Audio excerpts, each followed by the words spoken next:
Hello, everyone. Thank you for joining us. This is Michael Voss, Dragon of the Southern Tier, and you are watching No Soundbites Allowed. Today, we're going to be speaking with a guest, an individual that I do know personally, but is a member of the Binghamton University student body. He is an individual looking to run for the student presidency, and his name is Logan Blakeslee. He's on the screen with us right now. Logan is the current vice president of the Binghamton University College Republicans. He is a member of the Student Council and formerly, or separately, a member of the Liberty in North Korea organization and a native of Broome County, where Binghamton University is located. So, starting off, Logan, that's a little bit of a very general sense of who you are, but I would prefer that you were able to tell our audience, which includes Binghamton University students, individuals in the local community, and those from around the world who do watch this program, tell them a little bit about yourself. Of course. I was born in Binghamton. I lived in Broome County for my whole life. For high school, I attended Shenango Forks, and actually, I was in special education for most of my life, early life, that is. I was in the Boces Oak Tree program, which specifically handled children with autism because that is the condition I was born with. But I never let that stop me, and at an early age, I decided to participate in the Boces Student Government Initiative. It was newly created, and it's called the Boces Leadership Club. And that really united all of the different special ed organizations throughout Broome County. And I started off as vice president of that organization. A year later, I was elected president of that club, and I held that position for 4 years. During my senior year of high school, I was elected senior class president and student council vice president.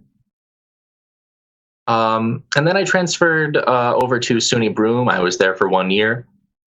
I was on the student assembly as a senator and then vice president of student activities. Mm-hmm. So I've always been involved in campus events. I've always taken like a managerial approach. I really love being involved in the community and just interacting with students and always making sure that their needs are addressed, because I feel as though I share a lot of the same struggles that they do, and that's really what encouraged me to run at Binghamton University for the position of student president. Okay. So let me ask you, because, and you brought it up, and I did want to bring it up, that you have autism. It's something that a lot of people may not be familiar with, and some people even have a little bit of a fear of it because it's something people don't know exactly what it is. What kind of challenge has that presented to you, and does it have any influence in your life in terms of being able to be, as you have been, members of student government, being involved with your fellow students, just living your life?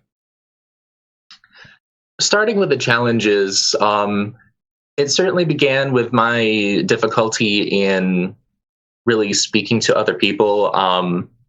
Speech impediments were a mild problem when I was young. I had anger issues as well when I was a very young child.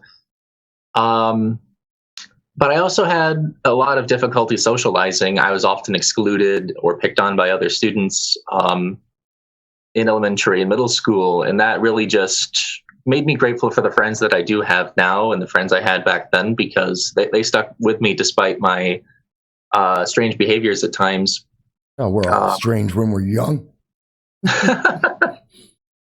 I had all sorts of strange interests, but among those, I really loved reading books. Mm-hmm. I was always hanging out in the school library and just reading as much as I could. And history books among those were among my favorites. Right. I started reading about the American history, American presidents, and that really inspired me to get involved into public service. And I'd say that's really what got me on my current path right now. Documentaries as well. I loved watching those when I was a kid. I would say there is a certain kind of balance in terms of how it's affected my life. It's given me a greater understanding that people with mental disabilities or conditions really deserve better resources, because I really would like to see it that future children who have the same condition that I do don't have to go through the same experience of exclusion or bullying, because that can be devastating and it really limits people's potentials. Bullying is a serious issue, and I mean that's always existed. I was bullied to a certain extent when I was younger and in my initial schooling, and I think a lot of people have gone through that to some extent, and so it should always be denounced. It's something that shouldn't happen, and I think one of the biggest things is for people to stand up for themselves when faced with bullying, to confront it, both as to grow their own character and to send a message that it's not acceptable. Just stand up for yourself, which is easier to say today at 53 for me than when I was going through it at 15. So I understand it's a challenging thing, but just something to be said. But and I do want to ask again about the autism, because I've been around you before. I'm listening to you right now. You're in college. I mean, the perceptions out there are, oh, well, you have autism, you can't go to college. You have autism, you can't speak. You have autism, there's something different about you. You're a normal person. And I think I like to think that. Yeah. And I think that's a great statement for people who have various mental issues or any kind of issue, any kind of difference, is to say, well, I'm a normal person. I'm not this thing that's, kind of mysterious and, ooh, it's out there in the ether. It's just, I'm a regular person. Is there anything in terms of going to college and experience you're going through in the levels of government you've gone through so far, where you've had that, where it's like, oh, you can't do that because, oh, well, you've got autism, so you can't do that. Has anyone ever said that to you? Almost. This happened during my senior year of high school, actually. And when I had run for the position of student council, senior class president at the time, I won that election very handily. However, because I was in the Boces Oak Tree program, which effectively made me a transfer student, one of the school's administrators, who also happened to be one of my math teachers, he told me the fact that I had won the election in my senior class was akin to a non-American running for president and winning. Obviously, before Obama was in, yeah. Oh my! But that comment really stuck with me, because my friends had accepted me at that point, and I think that because I'd won that election, that's proof that finally I was really a part of them. And to be told by an administrator and a teacher, no less, that I was something else, that I was something different from everyone else, that really just set me on a bad collision course, I suppose, with authority. I'm not fond of being told that I can't do something when it's very, very clear that I can. Well, good for you. And that's a great symbol and a great message. If no one takes anything else away from this conversation, I think that's one of the things to take away, is that, yes, you can do it. You can succeed. And don't let someone telling you, well, you're different, hold you back. I think that's a great message. I think you're a great spokesman for that. Thank you. But let's get into a little bit about the election itself. Now, you're a student, as we mentioned, at Binghamton University. You're a junior. What are you studying? I'm a history major right now. Okay. And so you're preparing to get out into the world. You're looking at the possibilities of higher learning or going into a career and starting that. But before you can do that, you have Binghamton University right now at a time where there's the COVID pandemic going on. There is a culture clash to say the least, where we have a large number of people who are very concerned about identity and gender politics. And that's been something centered at many universities. How do you feel the gender identity politics issue is affecting Binghamton University? And is that a positive or negative? Thinking back, the last I checked for the college's statistics or like on demographics, Binghamton University is 55% attended by female students and roughly 45% male students. I'm not sure the exact percentages, but it's around that kind of split. So it's very much like a female-oriented campus in terms of culture.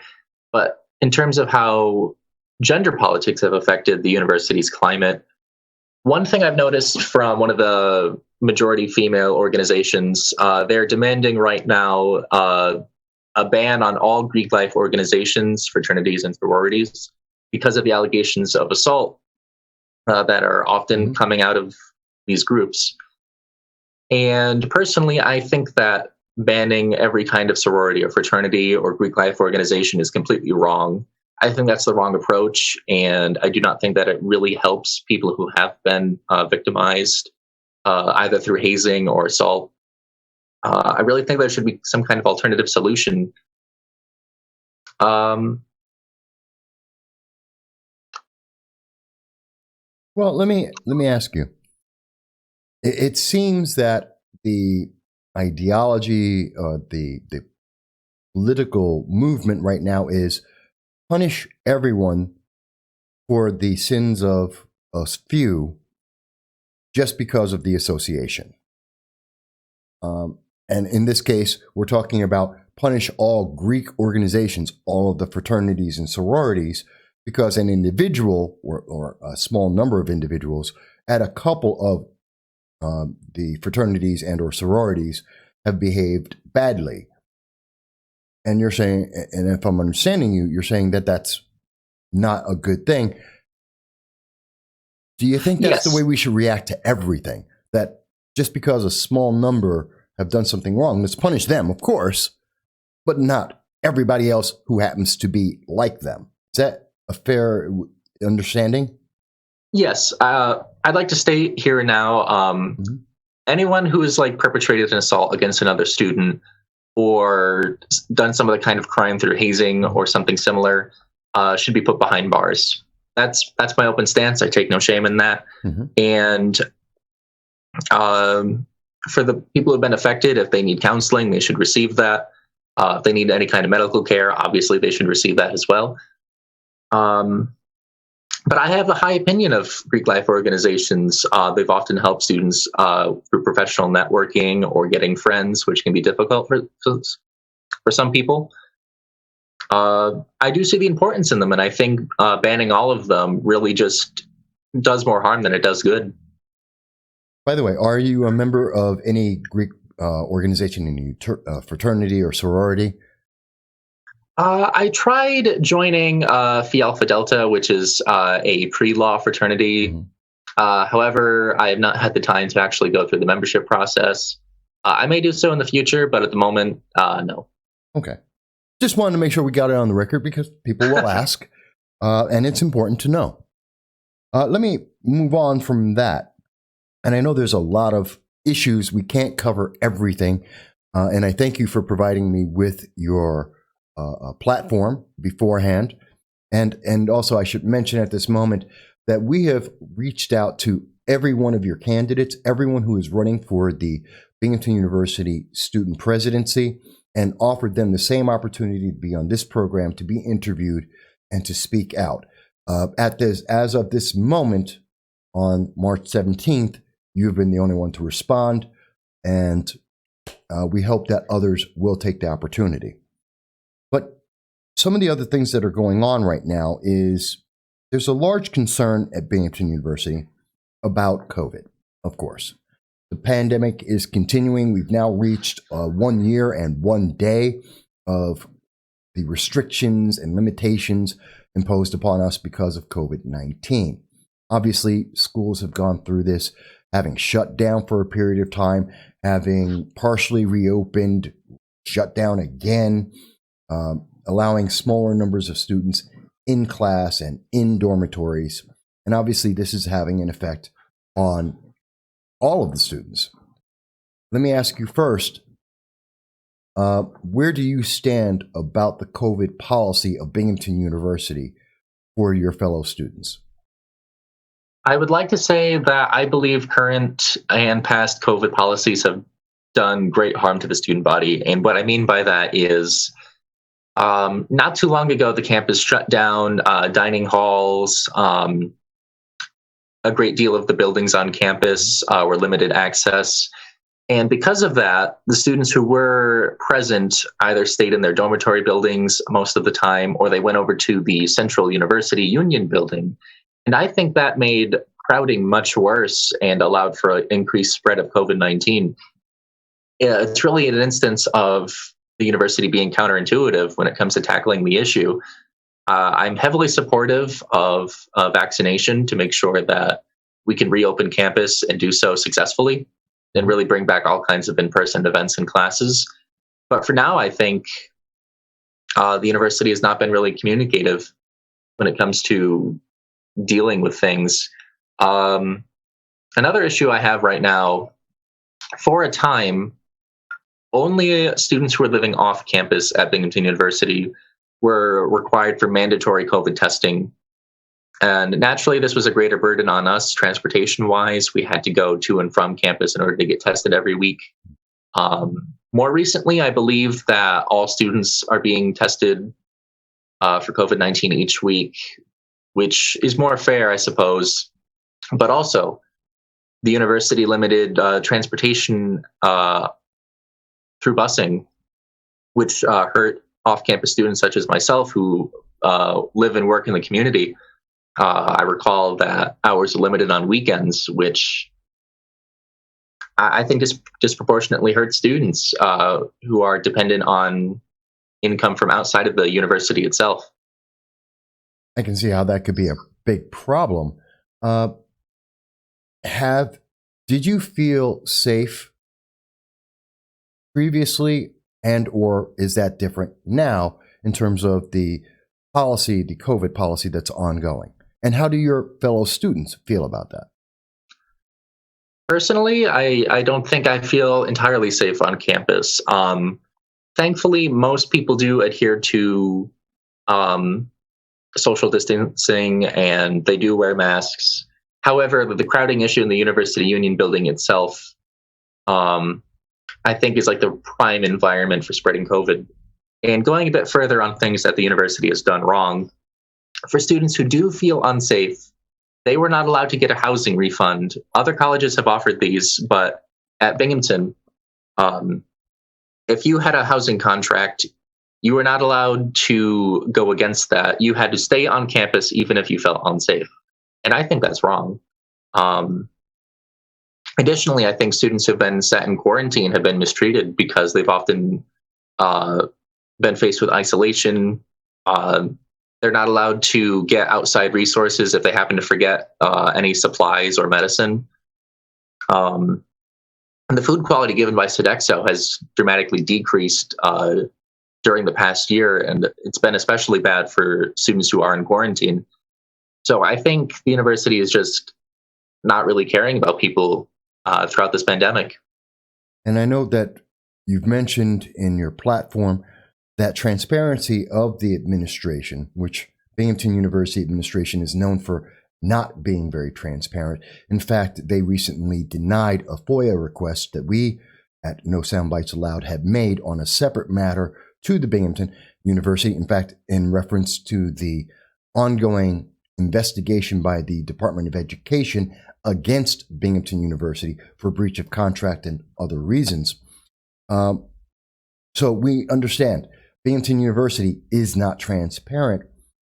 That's one of the things. So with what you've said just before and what you're saying now about transparency, let me ask you, how would you look to change that for the fellow students at Binghamton University?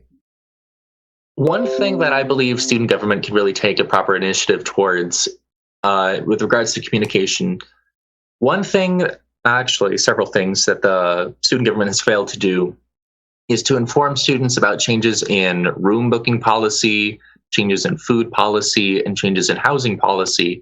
Students weren't made aware about these. They had to research the topics themselves. And the student government was silent about these changes, which I think is very frustrating. I really believe that communication really takes effort, and it really has to be done to make sure that everyone is aware so that everyone can follow these policies. And if these do make the campus safer, it's essential that everyone knows what's going on. Well, one of the things I noticed that when we say things that are going on, it seems that the student body and Binghamton University, they enact changes and they don't tell anyone about it until after it's been done. So the student body will have a proposal, it will come up, it will be voted on, and if it passes or if it does not pass, it is then told to the rest of the student body that it's happened. There's a bill currently of question that is being proposed right now. There's no link to it unless you actually have a copy of that document. You don't even know it's going on right now. Is that an issue, and how would you deal with it?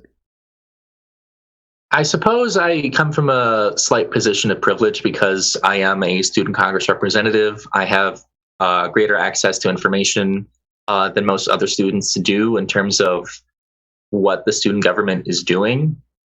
However, I think it's really important to let students know when these Congress meetings are happening so that if they wish to attend, they can observe the proceedings, that they can inspect documents themselves on proposals and really get in touch with their representatives. I'm very proud that I have been communicative with my own constituents, and I've always listened to their feedback and their opinions, and that's really affected the way that I vote on my when proposals do come up. So I'm happy with my own record. I can't speak for everyone else on student government, though, on this issue.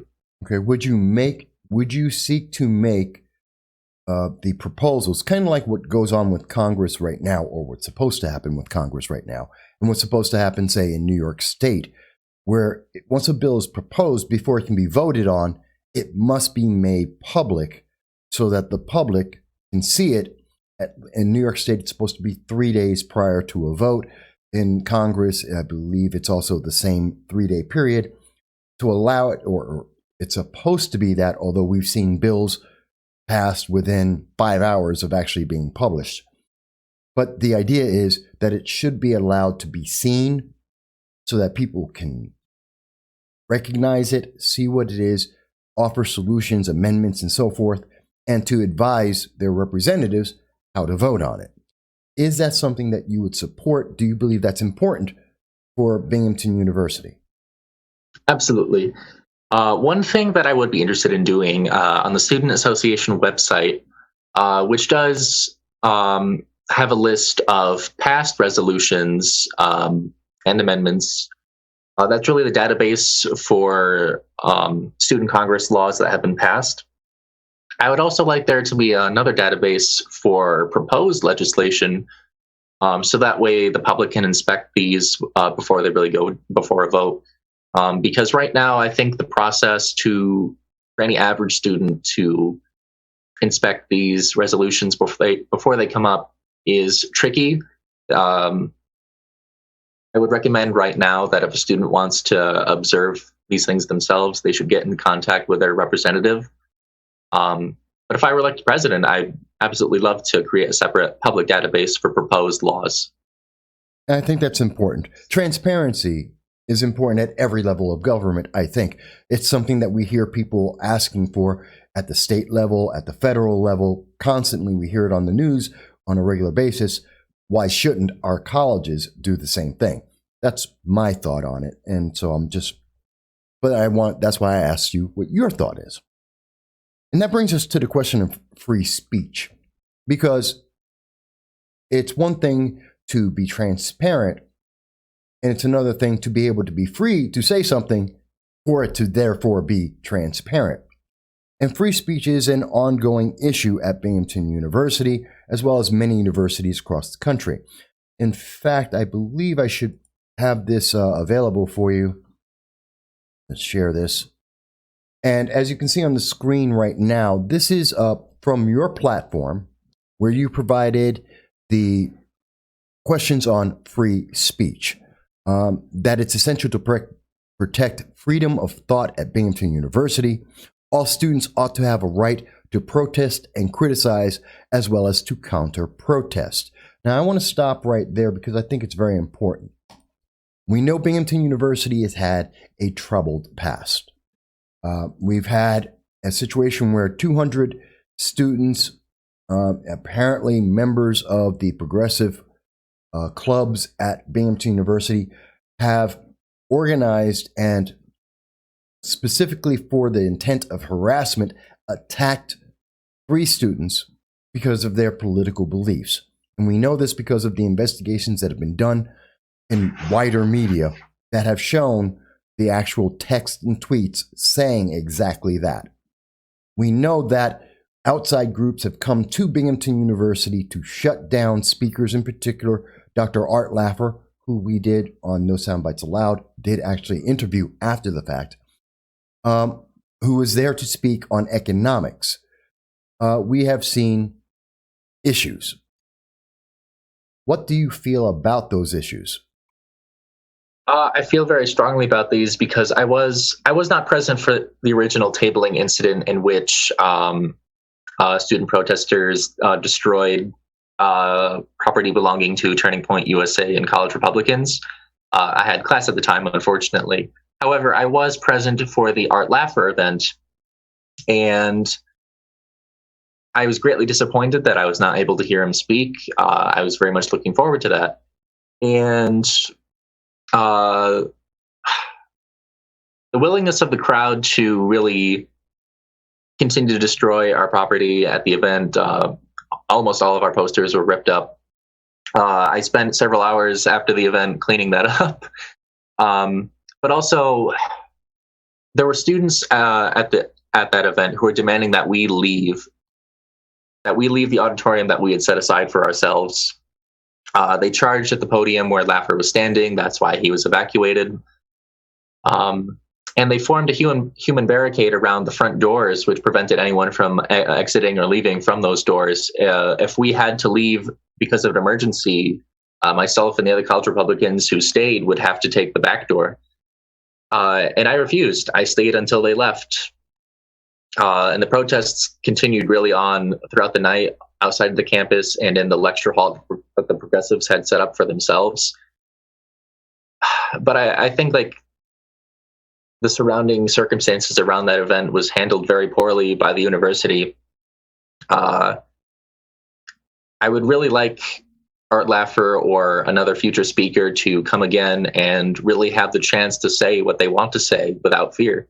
That's what I believe in, and I think every person should have that opportunity as well. Okay.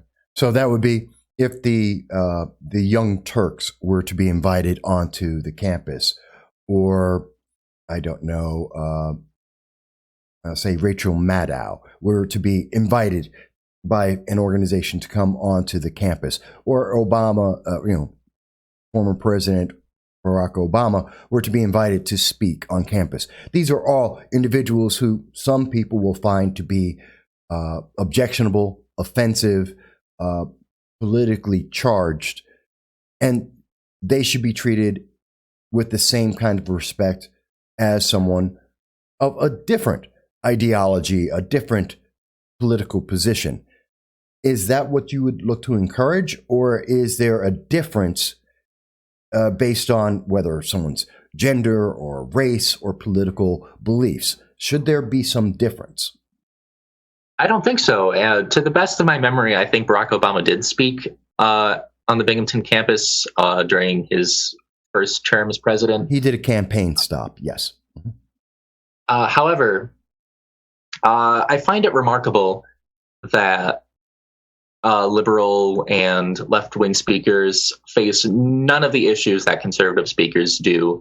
Art Laffer, he's not a racist.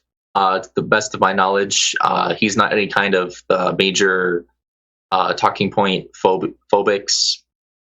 I don't think his economic views are really that controversial either. The fact is, because he was associated with Donald Trump, that's why he was really targeted by more radical elements in the student body. The imbalance exists in the community. There is pressure against conservative students as well.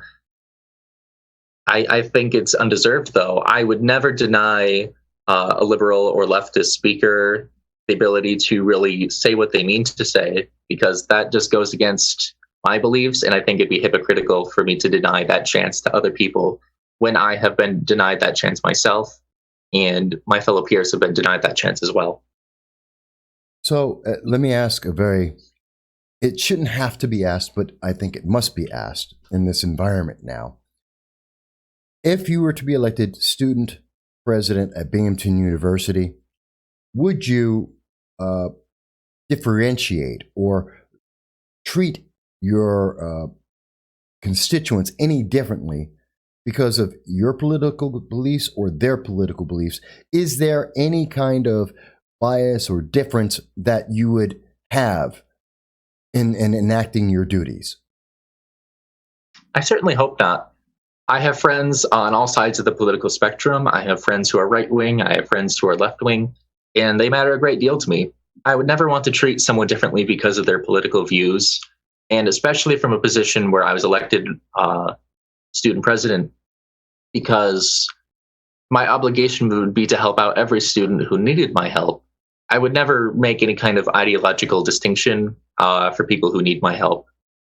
Okay, and again, this is the stupid nature of the world we're in today, so I have to ask this question. And is there a difference because of race or gender? Would you treat people differently because of their race or gender? Absolutely not. I didn't think so, and that's not what I've experienced. Again, I have known you, I've been around you at different events, and I've had the opportunity to speak with you. I've never seen it. But we are in a stupid world today where that has to be asked and it has to be answered. Yeah, going off on that point, Binghamton University, to its credit, is a very culturally diverse campus. Everyone from all walks of life and all beliefs are present, and they do mingle with each other. And I think that really gives hope for the future, that people can live in a society where you're not judged by the color of your skin, by what you identify as, what your religion is.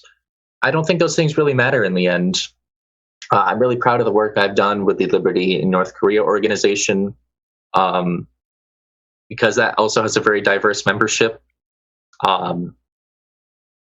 Because ultimately, I think there's a commonality between all people, and at the very least, all people deserve an element of respect and courtesy. I would never want to treat anyone differently because of their external features. It's really all about content of character that matters to me. I think that's the best way to treat everyone. It's how you're born has nothing to do with who you are. Those are two separate things. One's immutable and one is very mutable, and it should be apparent to people which one's which, especially if they're college students. My opinion. But I have one final question I want to ask about, and then I'll let you have a final statement here as we finish up. And I do think you were over on time that we had expected to be, but I enjoy the conversation. I hope others will enjoy it as well. There's an issue that's very important to me. I know it's on your platform, and I do invite people to look up your platform. Please do mention to them how they will be able to see your platform that you're running on. But one of the things you mentioned is that you're looking to expand the Homeless Awareness Night, which happens currently at SUNY Broome, where you've attended before, and to bring that into or to integrate Binghamton University into that effort. It's something that is near and dear to me. I am a multi-year speaker, featured speaker at SUNY Broome speaking about homelessness. I've been homeless myself. I do understand that plight, and it is a very important issue. I know many students go through this as well. And I think it's the more people are aware of it and what it truly is, kind of like the more people get to speak with people who have autism and realize, oh, it's not this big, mysterious, ooh, bad. It's just something that exists and something that we can do something about in the case of homelessness, and something that we can be aware of. And I know that's a big program at SUNY Broome. You want to bring that into Binghamton University. Can you tell us a little bit about that? Of course. Really, when I started researching this issue, it came to mind through CNBC that what we saw on a community campus, such as Broome, 12% of their undergraduate students are homeless. At a four-year college, it's only slightly less at 9%. And that's what we could expect from Binghamton University as well. And no one talks about it. I'm shocked. SUNY Broome talks about it because it's a slightly worse issue there. Student government has never addressed it at Binghamton. The administration has never addressed it at Binghamton. And I think that's deeply concerning because actually a friend of mine from high school, she was kicked out recently by her not so pleasant family members, and she had to sleep in her car for a while. And I believe nowadays she stays with her friends. But when these support networks are taken away, people end up being horribly treated. I would absolutely love to bring the homeless awareness event to SUNY Binghamton to make sure that those who are homeless or have been don't have to feel ashamed, that they can be aware of people who want to help them, that they can actually get the resources they need to survive. Because I don't think anyone attending a university or anyone in general should end up homeless. It's just an awful thing that happens. And I'd love to find a solution to it as quickly as possible. Okay. And I commend that, and I believe it's an important issue. And again, I have a personal bias. I fight against homelessness. Every year I'm involved with the SUNY Broome program on that, so I admit that right up front. So I do have a bias on fighting homelessness and making people aware of it, and I have been for many years, and I will continue to do so for many years to go forward. But I thank you for your comments about it. Let me, in summation here, I think we've gotten a good cross-section of who is Logan Blakeslee. How do you think? What do you feel? What are some of the things that are important to you? What things people should know about the person who's going to represent them in a governmental body, whether it's student government or in the civilian world, it doesn't make a difference. But I do always like to ask a question to end every time I do one of these interviews with any candidate. I want to make sure, is there anything that we have missed? Is there any issue or any subject that we haven't touched on that is absolutely essential that you want people to know? And please, again, do also mention how people are able to contact you. How are they able to find out more information about you? Of course. One issue that also matters a great deal to me that would be the increases that happen very frequently every year to tuition and student activity fees at Binghamton University. Mm-hmm. And almost every time the student government approves these increases, which are increasingly detrimental to me because I'm a low-income student. I've not been able to afford a meal plan throughout my entire time at college. That's always been difficult. Yeah. And the fact that other fees keep increasing creates a growing strain on a lot of students who share an experience to me in that regard. Let me think.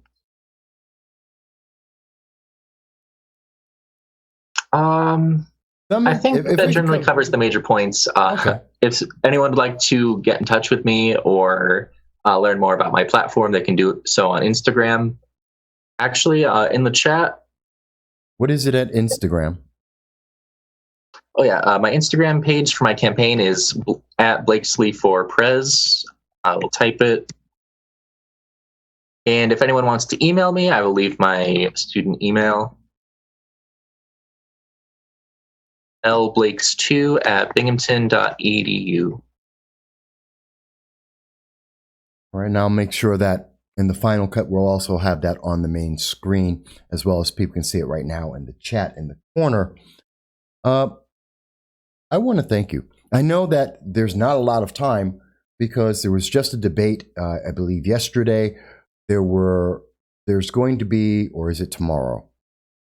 There were two separate interviews hosted by different organizations yesterday. The official candidate debate will be tomorrow evening. Tomorrow evening, that's right, on the 18th. And then the election, if I remember correctly, is the 22nd for the Binghamton student population. Is that correct? Yes. For better or for worse, the campaign cycle at Binghamton University only lasts about 2 weeks. So it's very short. It's very much a sprint more than a marathon. Yeah, there's not a whole lot of time, but all the more important that people are able to see and learn about each of the candidates as much as possible. And again, we reiterate, we have reached out to all of the candidates that are known at this time. We've offered them the same opportunity we've offered you that you have taken, and we are be happy to have them join us. But, hitting the wrong button here. But they have not. We hope that they will, because we want students to know who they're voting for. That is essential in any election. Know who you're voting for. Know what they're about. I want to thank you, Logan Blakeslee, for taking the time to join us. You are the candidate for the Binghamton University student president. We hope you the best of luck in this election. Want to see you win. Want to see you back on this program after the election, telling us what you're going to be doing for the students and how things are moving forward. Is that a good plan? I think that's a great plan, and thank you so much for having me today. Absolutely. I thank you very much. Folks, you'll see more of the descriptions down below. Please follow up and find out more for yourself. This is Michael Voss, No Soundbites Allowed. I thank you. I look forward to seeing you again soon.